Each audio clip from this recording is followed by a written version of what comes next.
14 मई 1657 किले पुरंदर पुणे में दुनिया के सबसे शक्तिशाली, सबसे बुद्धिमान और सबसे बहादुर योद्धा का जन्म हुआ था। इस योद्धा ने अपनी 31 की उम्र तक 128 युद्ध जीते थे।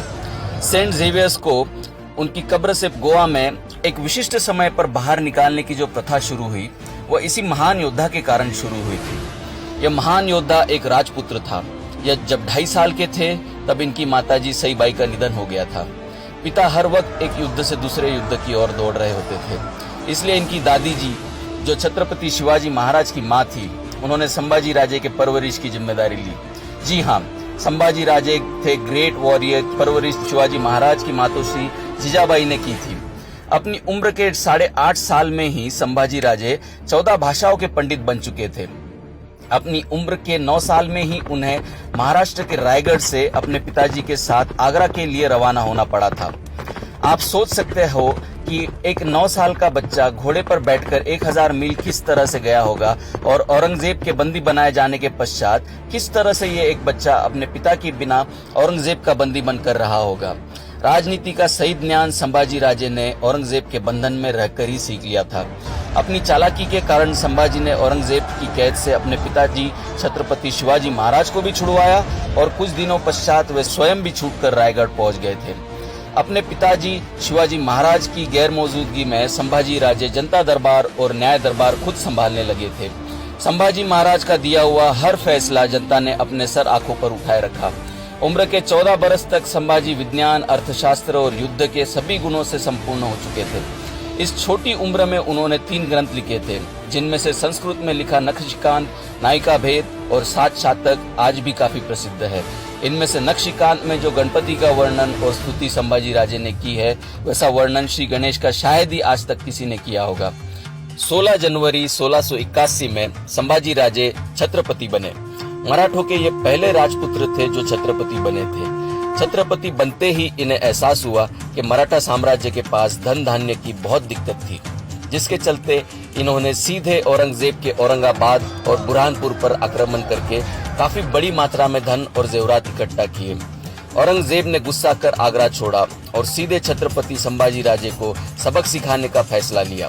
मराठों को सबक सिखाने के लिए वो महाराष्ट्र की ओर अपने 5 लाख सैनिक और 4 लाख जानवर, जिनमें ऊंट, घोड़े और हाथी काफी बड़ी मात्रा में शामिल थे, उनको लेकर निकल पड़ा। मराठों की जान उनके गढ़ किलों में हुआ करती थी, इसीलिए औरंगजेब ने नासिक के रामसेस किले को अपना सबसे पहला निशाना बनाया। औरंगजेब का सबसे बहादुर सेनापति शहाबुद्दीन खान अपने 10,000 सैनिकों और उतने ही जानवरों को लेकर रामसेस किले के पास पहुंच गया। किला एक दिन में जीतने का विश्वास शहाबुद्दीन खान ने औरंगजेब से जताया था। पहले दिन जब शहाबुद्दीन खान ने अपने सैनिकों के साथ किला चढ़ने की कोशिश की, तो ऊपर बैठे 600 मराठा सैनिकों ने पत्थरों से शहाबुद्दीन खान का स्वागत किया। अगले 2 साल शहाबुद्दीन खान कोशिश करता रहा। उसके पश्चात औरंगजेब ने शहाबुद्दीन खान को लौटने का आदेश दिया।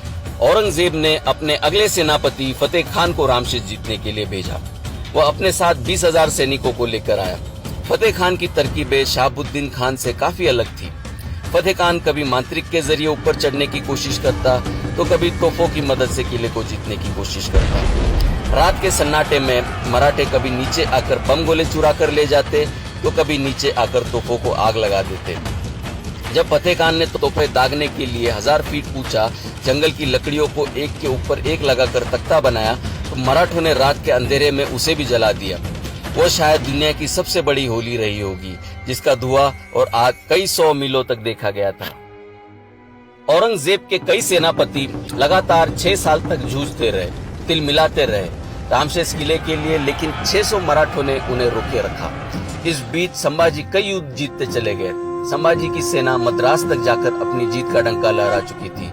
गोवा में बसे पोर्तुगीज पर जब संभाजी ने हमला बोला, तो पोर्तुगीज के गवर्नर काउंट दे अल्वोर को सेंट जेवियर्स को उनकी कब्र से बाहर निकालना पड़ा था।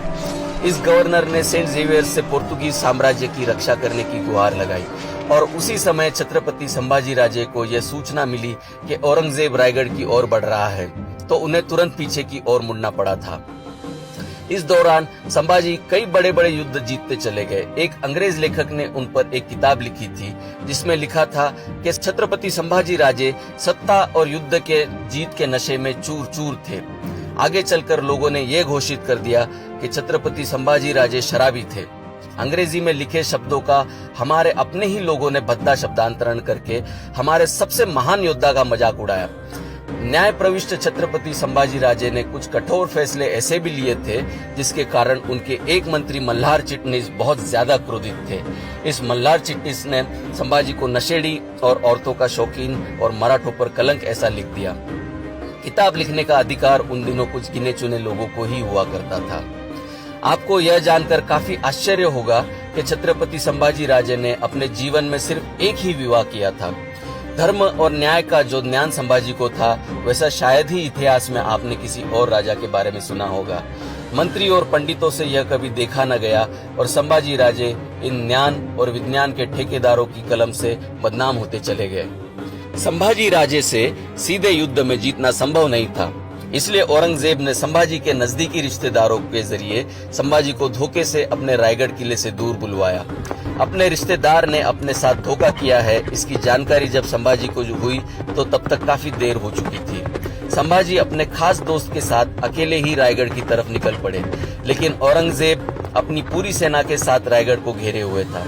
जब संभाजी को निहत्था देख औरंगजेब की सेना ने घेर लिया तो काफी देर तक किसी की हिम्मत नहीं हुई उनके पास जाने की। दूर से ही रस्सियों का तख्ता बांधकर संभाजी को कैद किया गया। अगले 2 दिन तक लगातार औरंगजेब का सेनापति संभाजी को बिना रुके औरंगाबाद ले गया। अगले 40 दिनों तक संभाजी को तिल तिल मारा गया।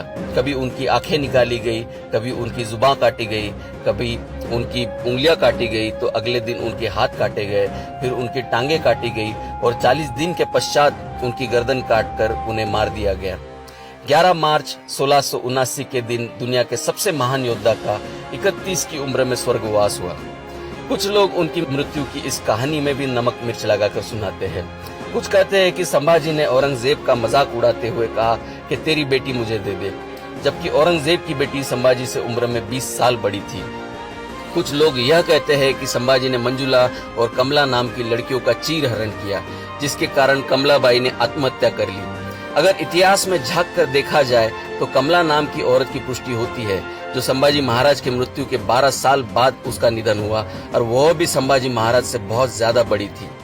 झूठी कहानियों के जरिए हम सबको बहकाया गया, फंसाया गया। एक महान हिंदू और मराठा राजा को बदनाम किया गया, जबकि वो दुनिया का सबसे बेहतरीन, सबसे बुद्धिमान और बहादुर योद्धा था।